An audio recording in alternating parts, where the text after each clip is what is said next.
All right, welcome. The purpose of this video is to help you out with the practice activities. So my assumption is that you've already read through my directions, you've made your flashcards, you've started familiarizing yourself with the functional groups, you've read through naming. My expectation is not that you understand all of naming by the end of summer break, but I hope that you've read through it, you have an idea of what we're talking about when it comes to naming, and now you're ready to start some practice activities. All right, so let's do a couple of these together. What you need to do for each of the following molecules is identify the functional group or groups present. So you're using these functional groups that we have up here on page 4 and 5. If it's not given, identify the structural formula. So that's for these ones down here that don't have a structural formula. If it's not given, use Moleview or ChemDraw or Marvin Sketch. These first two are just web pages. I'll walk you through these. The third one is a program that you would download if you're interested in that. And it works very similarly to the ones I'm going to show you. To draw the molecule, so you add your drawings here. And then for now, I'm making it optional that you provide the name, but I think it is good practice. So we'll work through how to do that. All right, so let's take a look at number 1. We have CH3, CH2, Cl. So our first job, identify functional groups present. All right, well, I need to go up here and figure out which group best matches CH3, CH2, Cl. I see here halogen alkanes, or when I have an alkane, which is I have only carbons and hydrogens with only single bonds, and then a halogen as well. So my molecule does indeed fit this halogen alkane functional group, that I have an alkane and a halogen. Halogens are those elements in group 17. So my functional group here, I'm going to add in halogen alkane. Awesome. Now I need to draw it. Okay, so I have here ChemDraw. Some of you have used ChemDraw, some of you haven't. We're going to talk about how to use ChemDraw. So if I'm going to draw CH3, CH2, Cl, I actually start with these bonds, a solid bond or a single bond. And I'm going to draw in all of the bonds that I need. Yours might be a little bit smaller. I've already zoomed in here, so that's why mine are showing up as really big. Let me just refresh so you'll see exactly what I'm drawing when you do it. Okay, so this year's will probably look something a little bit more like this. So now I have the bonds I need, CH3, CH2, Cl. All right, in organic chemistry, whenever I have the end of a molecule or a corner, we assume that there's carbons and enough hydrogens to give the carbon 4 bonds. So this carbon would need 3 hydrogens. We just assume this. Everything I'm putting in red right now, you don't need to draw. You can draw like they did here. They made their carbons explicit, but you don't need to. And you'll see examples where we actually just don't even draw in the carbons and hydrogens.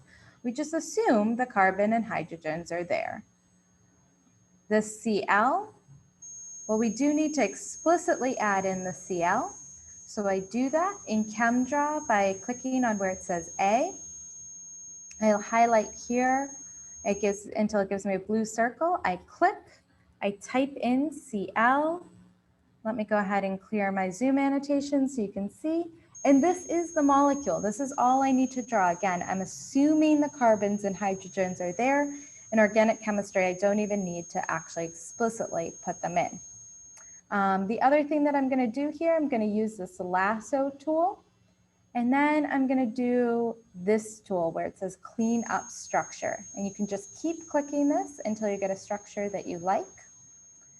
And then the last thing that I like to do just to make it a little bit easier to see is I do like to make it a little bit bigger.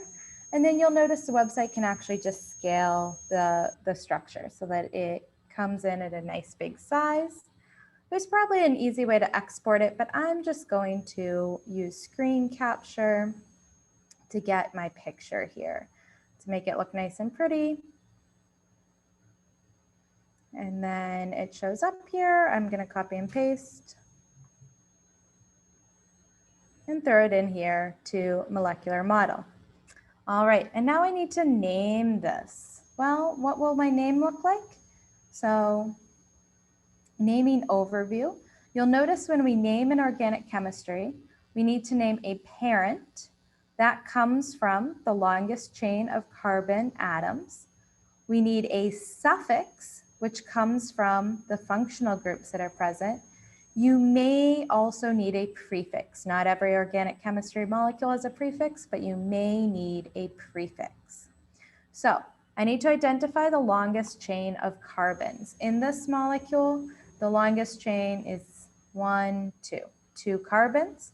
I see if I have 2 carbons, the prefix or the root name that I end up with should have F in it. All right, very good. So I'm going to keep that F in mind. I need to do something with F. Now I'm going to go up here and see how do we name. I know I have a halogen alkane, so let's figure out how do we name alkanes.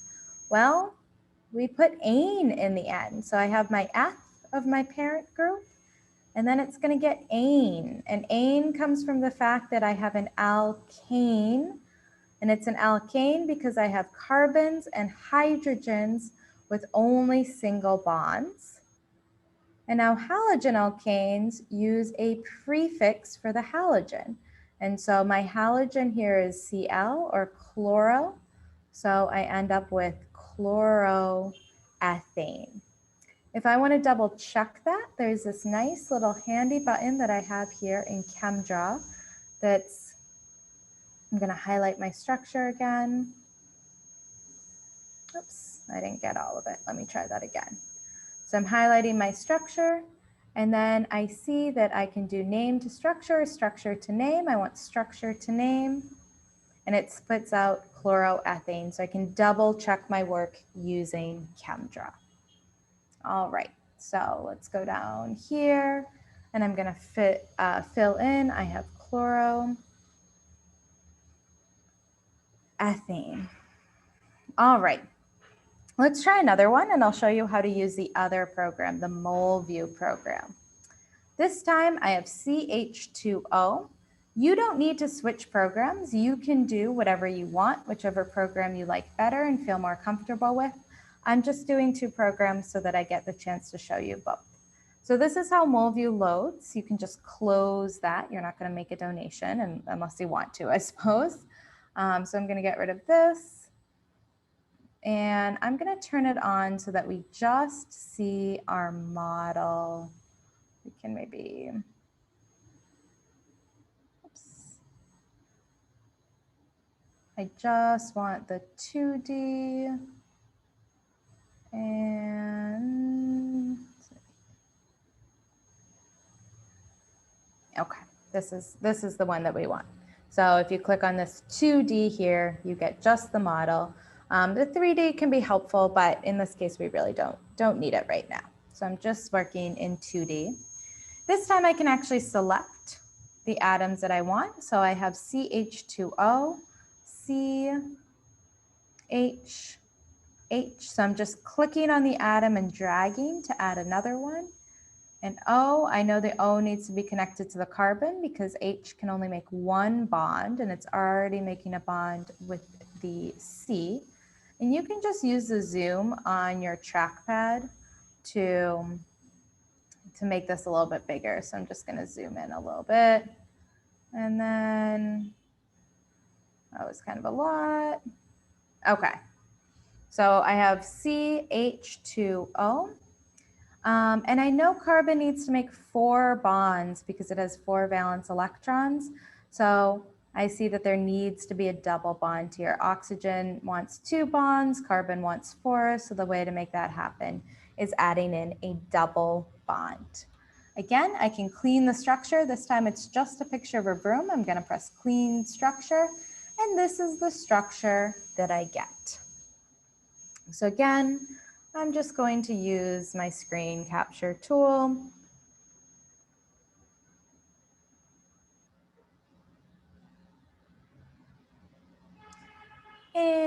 question, I'm gonna throw it in here. We haven't even talked about the functional groups yet, so let's take a look at that. There's two functional groups that kind of make sense here, either an aldehyde or a ketone. I have a C with a double bond O. I know it's not a carboxylic acid because I don't have OH connected. I know it's not an ester because I don't have an oxygen connected. I know it's not an amide because I don't have an NH2 connected. And so the C with a double bond to O, the two that are standing out to me are aldehyde and ketone. I see that one of the O's is a hydrogen atom, and so that leads me to aldehyde. The thing that this is attached to can really be anything. In this case, it's just another hydrogen atom. But I see that if I have C double bond OH atom, C double bond OH atom, that needs to be an aldehyde. All right, so I have an aldehyde. I can go ahead and add that in. Let me get rid of my annotations. So this is aldehyde. And let's go ahead and name this. So again, we identify the longest chain of carbons. In this case, just one carbon is the longest chain. So there's going to be meth in the name. Meth. And then I go and see, well, how do I name aldehydes? I scroll up here. How do I name aldehydes? Well, I see that it needs to end in all. So I have methanol. Meth, again, this methane part coming from the carbon, and then the, not all, but al coming from the aldehyde, methanol. So kind of a funky name. This is methanol. And this is what's called the IUPAC name, methanol. This is what's called the IUPAC name. IUPAC is an organization that decides all of the organic chemistry naming conventions. I want you to notice if I were to throw this in ChemDraw, let's just get rid of the one that we have here. If I were to throw this in ChemDraw and try to produce a name, so I need a double bond, and I'm gonna add an O. That's really the only thing that I need to add because again, the carbon and hydrogens are assumed. And then I'm gonna go name to structure. Well, it actually spits out the name formaldehyde. Formaldehyde is what's called the common name. And I should be really specific here. I actually want the IUPAC name. So the common name would be formaldehyde, but the IUPAC name, using these conventions that we have here, the IUPAC name is methanol. And we see methanol here. This is one of your examples. All right, so I hope that helped. Any questions, feel free to reach out by email. Remember, over the break, I might be a little slow to reply, but I'm happy to help you with anything I can in working through these organic chemistry practice problems. So you have some of these to try.